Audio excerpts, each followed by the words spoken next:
Hello, une petite vidéo pour vous dire qu'on est en direct de la première session Somaway Sport en Belgique, où nous sommes avec une trentaine de participants, des sportifs professionnels de toutes disciplines, des coachs sportifs, préparateurs physiques, des thérapeutes sportifs, kinés, ostéos du sport, etc.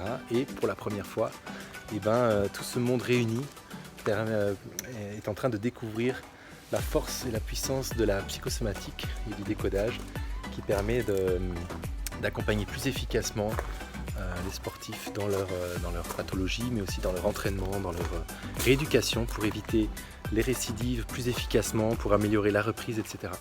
Donc je vous en montre un petit peu plus à l'intérieur. À tout de suite.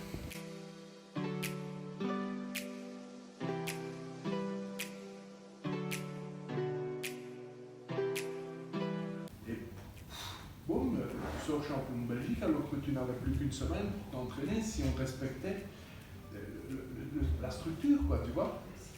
Donc ça te permet d'avoir même moins d'effets secondaires sur le moyen et long terme que si tu ne le fais pas sur les différents plans, physiques, mais aussi émotionnel et donc mental, etc. Okay, c'est-à-dire qu'à un moment donné, si on ne met pas de la conscience dans ce qu'on fait et pourquoi on le fait, on peut performer, mais sur le long terme, on sera perdant. Là où tu peux être critiqué, jalousé, etc., à un moment donné, si tu acceptes ça et que tu t'autorises à être ça, ça devient une force. C'est pas en étant comme tout le monde mais meilleur que les autres.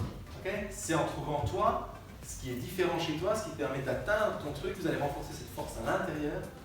Puis le corps, sur le long terme aussi, va avoir un truc imbattable. Tu as touché un truc tellement puissant en toi. Plutôt que de l'obliger à être performant, à toujours gagner puisqu'il est fort, alors là, il n'ose plus faire son sport puisqu'il doit tout gagner. Je prenais l'exemple d'un tennisman que j'ai eu il y a quelques années quand il a battu Rafael Nadal. Il bat Rafael Nadal et puis il se blesse. Il se blesse quand ou bien tu es blessé sur le terrain et que tu ne gagnes pas, ou bien tu as battu Nadal et tu es quand même le plus fort du monde. Lui, il s'est dit, enfin à son insu, il s'est dit mais comment je vais faire moi pour rejouer et ne plus jamais perdre? Il est resté avec son épaule et comme ça il justifiait son stress par la blessure.